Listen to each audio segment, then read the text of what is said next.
ವೀರಶೈವ ಮಹಾಸಭೆಗೂ ಯಡಿಯೂರಪ್ಪ ವಾಪಸ್ ಅಧ್ಯಕ್ಷ ಆಗಬೇಕು ಅಂತ ಮಾಡ್ತಾ ಇದ್ದಾರೆ. ಸ್ವಾಮೀಜಿಗಳನ್ನ ಮಾಡ್ರಿ ಅಂತ ಎದ್ರ ಅಧ್ಯಕ್ಷ ವೀರಶೈವ ಮಹಾಸಭೆ ಯಾಕ್ರೆ ಸಾಕಾಗಲ್ಲ ಅವ್ರಿಗೆ ಏನು ಮಾಡೋರದ. ಈಗ ವೀರಶೈವ ಮಹಾಸಭಾ ಅದು ಏನು ಸ್ವಲ್ಪ ಹೆಂಗಿದ್ದವರು ವಿಶಾಲ ಮನೋಭಾವನೆ ಇದ್ದವರು ಆಗ್ಬೇಕು ಸಾಕು. ಈಗ ಯಡಿಯೂರಪ್ಪ ಶಾಮನೂರವರು ಇದು ಆದಮೇಲೆ ಈಗ ಅವ್ರು ಬಿಟ್ಟು ಮನೆಯಲ್ಲಿ ಇರ್ಬೇಕು. ಮನೆಯಲ್ಲಿರುವಂಥ ವಯಸ್ಸಿಗೆ ಇನ್ನು ಯಾವುದೋ ಸುಮ್ಮನೆ ಅವರು ಶಾಮನೂರು ಶಿವಶಂಕರಪ್ಪ ಅಷ್ಟು ವಯಸ್ಸಾದರೂ ಅವ್ರು ಆ್ಯಕ್ಟಿವ್ ಇದ್ದರು, ಅವರು ಕ್ರಿಯಾಶೀಲರಿದ್ರು ಏನೇ ಇರಲಿ. ಆದರೆ ಯಡಿಯೂರಪ್ಪ ಆ ರೀತಿ ಆ ಶಾಮನೂರವ್ರ ಜೊತೆಗೆ ಹೋಲಿಕೆ ಮಾಡ್ಲಿಕ್ಕೆ ಆಗೋದಿಲ್ಲ.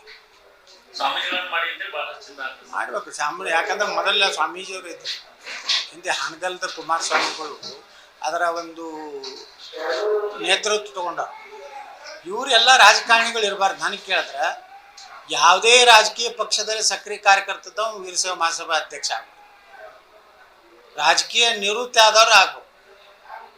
ಏನಾಗ್ತದೆ, ಅವರು ತಮ್ಮ ಸ್ವಾರ್ಥಕ್ಕಾಗಿ ಇವತ್ತು ವೀರಶೈವ ಮಹಾಸಭಾ ಹೆಸರು ಹೇಳ್ಕೊಂಡು ಲಿಂಗಾಯತ ಕೋಟ ಅಂತೇಳಿ ಇವರು ಅಧಿಕಾರ ಮಂತ್ರಿಗಳು ಆಗಲಿಕ್ಕೆ ಟಿಕೆಟ್ ತೊಗೊಲಿಕ್ಕೆ ಅದನ್ನು ಉಪಯೋಗ ಮಾಡ್ಕೋತಾರೆ. ನನಗೆ ಕೇಳಿದ್ರೆ ರಾಜಕೀಯೇತರ ವ್ಯಕ್ತಿ ಸಮಾಜದಲ್ಲಿ ಒಳ್ಳೆಯ ಹೆಸರು ಇಟ್ಕೊಂಡವರು, ಒಳ್ಳೆಯ ಸಮಾಜ ಸೇವೆ ಮಾಡಬೇಕು ಅನ್ನೋಥರ ಅನೇಕ ಒಳ್ಳೆಯವರು ಅದಾರ.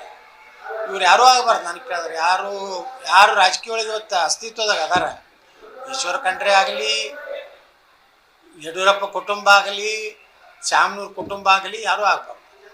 ಒಬ್ಬ ಒಳ್ಳೆಯವರು ಅದಾರ, ಸಾಕಷ್ಟು ಮಂದಿ ಅದಾರ. ಒಬ್ಬರು ಮಠಾಧೀಶರನ್ನ ಗೌರವಾಧ್ಯಕ್ಷ ಮಾಡಿ, ಒಬ್ರು ಕಾರ್ಯಾಧ್ಯಕ್ಷರು ಒಳ್ಳೆ ರಾಜಕೀಯೇತರ ವ್ಯಕ್ತಿ ಇರ್ಬೇಕು. ಅವ್ರು ಕಾಂಗ್ರೆಸ್ ಇರಬಾರ್ದು, BJP ಇರಬಾರ್ದು, JDS ಅಂಥವ್ರು ಮಾಡಿದ್ರೆ ಅದಕ್ಕೆ ಸಮಾಜಕ್ಕೆ ಇಲ್ಲ. ಇವರಿಂದ ಏನು ಇವ್ರು ತಮ್ಮ ಸ್ವಾರ್ಥಕ್ಕಾಗಿ ವೀರಶೈವ ಮಹಾಸಭಾ ಇಟ್ಟು ದಿವಸ ಎಲ್ಲರೂ ಬಳಕೆ ಮಾಡಿಕೊಂಡಿದ್ದು ತಮ್ಮ ರಾಜಕೀಯ ಸ್ವಾರ್ಥಕ್ಕೆ. ನಿರ್ಭೀತ, ನಿಷ್ಪಕ್ಷಪಾತ, ವಿಶ್ವಾಸಾರ್ಹ ಸುದ್ದಿಗಳಿಗೆ ಮತ್ತೊಂದು ಹೆಸರಾಗಿರುವಂತ ನ್ಯೂಸ್ 18 ಕನ್ನಡ ಈಗ ಆಪ್ನಲ್ಲೂ ಲಭ್ಯವಿದೆ. ದಯವಿಟ್ಟು ಇಲ್ಲಿರುವ QR ಕೋಡ್ ಅನ್ನ ಸ್ಕ್ಯಾನ್ ಮಾಡಿಕೊಂಡು ಆಪ್ ಅನ್ನ ಡೌನ್ಲೋಡ್ ಮಾಡೋದಕ್ಕೆ ಮರಿಬೇಡಿ.